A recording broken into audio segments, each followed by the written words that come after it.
여러분 클릭해 주셔서 감사합니다. 배당주 주식 유튜버 황금거북이입니다. 오늘은 주식시장 분위기가 좋아졌습니다. 인플레이션 우려, 전쟁 지속, 금리 인상 걱정보다 상승에 초점이 맞춰지는 것 같은데요. 황금거북이는 여전히 코스피 2450 아래에서는 매수 포지션을 유지하고 있습니다. CWEB 주식이 14% 상승했습니다. 하루 만에 큰 폭의 상승을 했는데요. 어떤 이유에서 상승했는지 확인해 보겠습니다. 이런 내용을 올리면 또 주식을 50달러 근처에 어떻게 샀는지 물어보실까봐 미리 말씀드리지만 주식은 언제나 저평가 구간에 매수해야 하고 저는 매수하면 매수한다고 영상을 올리고 있습니다. CWEB의 주가가 왜 올라갔을까요? 뉴스를 보겠습니다. 중국 195조 원 규모 추가 경기 부양책을 발표합니다. 195조가 작은 금액은 아니겠죠. 중국은 세계의 공장입니다. 세계의 공장에 돈이 풀리면 열심히 생산하려고 할 것입니다. 생산량이 많아지면 가격이 감소하겠지요. 결국 제품 가격이 하락할 것 같기 때문에 전 세계 인플레이션이 감소할 수도 있습니다. 그래서 미국 지수도 이러한 영향을 받아 상승했다고 할 수 있지요. 경기 부양책인데 제조업과 건설업, 금융업 위주로 부양을 한다고 합니다. 그런데 검색 엔진이자 인터넷 기업인 바이두 주식은 왜 올랐을까요? 바이두의 시가총액은 70조입니다. 70조짜리 회사가 8% 오르려면 6조 정도 자금이 투입되어야 된다고 볼 수 있는데요. 몸집이 무거운 회사의 주가가 상승한 이유 중에는 양자 컴퓨터와 관련이 있습니다. 중국 검색 업체 바이두는 양자 컴퓨터를 공개했는데요. 황금거북이도 양자 컴퓨터나 AI, 반도체 관련 주식들을 눈여겨보고 있지요.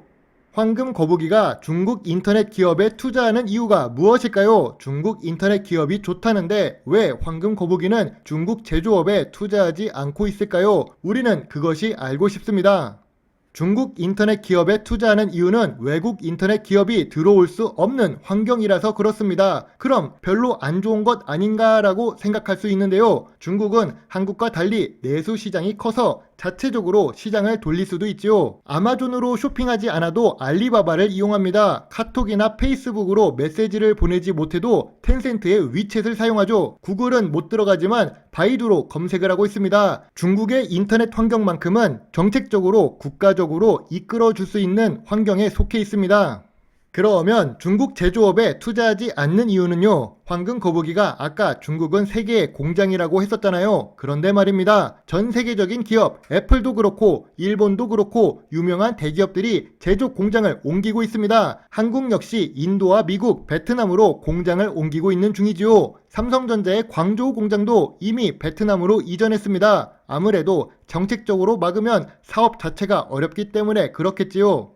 결론적으로 주식은 언제나 저평가 구간에 매수해야 합니다. 남들보다 덜 물리는 가격에 주식을 매수해야 하지요. SOXL은 15달러 아래가 저평가 구간이고 TQQQ는 30달러 아래가 매력적인 구간이라고 생각합니다. CWEB 같은 경우 최근까지도 50달러 근처에 있었는데 어제 상승을 조금 해서 수익률이 높아진 것 같습니다.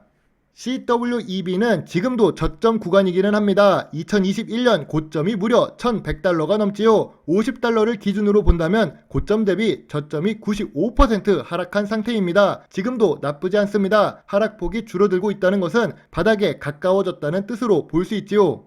황금거북이가 이름 그대로 배당주 주식 유튜버인데 ETF 지수 투자 이야기만 한 것 같습니다. 그래서 오늘은 네오팜 주식 이야기를 해볼까 합니다. 뒤에는 주식 담당자와의 전화통화한 내용을 함께 넣었습니다. 네오팜은 시가총액이 낮은 소형 주식으로 잘 알려져 있는 회사는 아닙니다. 그리고 화장품 관련 주식이라서 현재 시장에 관심을 받지 못한 상태이지요. 그러나 황금거북이가 좋아하는 배당을 무려 3.5%를 지급하고 있습니다.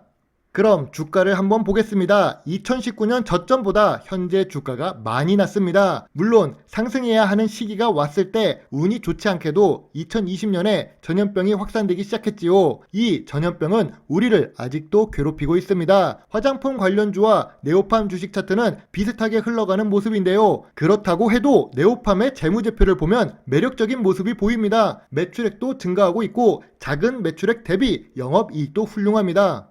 네오팜 주식 담당자에게 직접 전화를 걸어보았습니다. 반기 보고서를 보면 수출액이 있기는 있지만 조금 낮은 편이라서 걱정을 했는데요. 아무래도 2020년과 2021년에 중국에서의 매출액이 좋지 않아서 그렇습니다. 그래서 미국과 동남아시아, 일본 쪽으로 매출을 키워나가고 있는 중이지요. 다른 이유가 있는지 물어보았는데요. 주주분들은 주가가 하락하는 이유가 제일 궁금할 텐데 화장품 관련 주식이 하락해서 하락하는 것도 이유가 되지요. 또 수출 비중이 낮은 편입니다. 앞으로 나아가야 할 길이 먼 네오팜 주식인데요. 성장성에 대해 의문을 갖기 시작해서 투자를 적극적으로 하지 못한다는 단점도 있지요. 그러나 부채 비율이 100%도 아니고 20% 아래를 유지하고 있습니다. 재무 안정성이 높다는 뜻이겠지요. 그리고 이렇게 유보율과 당자 비율이 높은 이유는 신규 M&A를 위한 자금 확보라는 말을 들었습니다. 네오팜이 사업을 못하고 있을까요? 5년 연속 단기 순이익에다가 영업이익률이 25% 수준으로 상당히 높은 편입니다. 거기다가 황금 거북이가 좋아하는 배당금도 지급하고 있지요. 현재 주가도 저평가 구간에 있습니다. 주식은 언제나 저평가 구간에 매수해야 합니다. 네오팜은 미래 성장성이 낮기는 하지만 농사 짓는 마음으로 작은 금액을 투자해서 지켜보기는 좋은 종목이라고 생각합니다. 물론 거래량이 낮은 주식이라서 한번 잘못 들어간다면 빠져나오기 힘드니까 큰 금액보다는 작은 금액을 넣어야겠지요. 중국이 계속 봉쇄를 유지하지는 않을 것 같습니다. 지금도 경기 침체 우려가 생기니 경기 부양책을 위해 195조나 투입하는 모습을 볼 수 있는데요. 연속으로 주석 자리를 하고 싶은데 성과는 내야겠으니 그럴 것 같습니다. 미국 역시 11월에 중간 선거가 있는데요. 인플레이션이 잡혀가는 신호도 계속 나오고 있지요. 그래서 황금 거북이는 여전히 매수 포지션으로 움직이려고 합니다. 물론 투자의 책임은 매수 매도 단추를 누른 본인에게 있지요. 참고로 네오팜 주식 담당자의 연락처는 황금 거북이의 오픈 채팅방에서 알려드리겠습니다. 여기에 적으면 담당자분들이 싫어하기 때문이지요. 이렇듯 주식을 보면 경제 공부하기 좋습니다. 세상의 움직임이 유기적으로 연관되어 있다는 것을 알 수 있는데요. 혹시라도 황금 거북이와 꾸준히 주식 공부를 하고 싶으신 분들은 황금 거북이의 오픈 채팅방에 들어오셔도 좋습니다. 오늘 준비한 영상은 여기까지입니다. 좋게 봐주셨다면 구독과 좋아요를 부탁드립니다. 감사합니다. 황금 거북이입니다.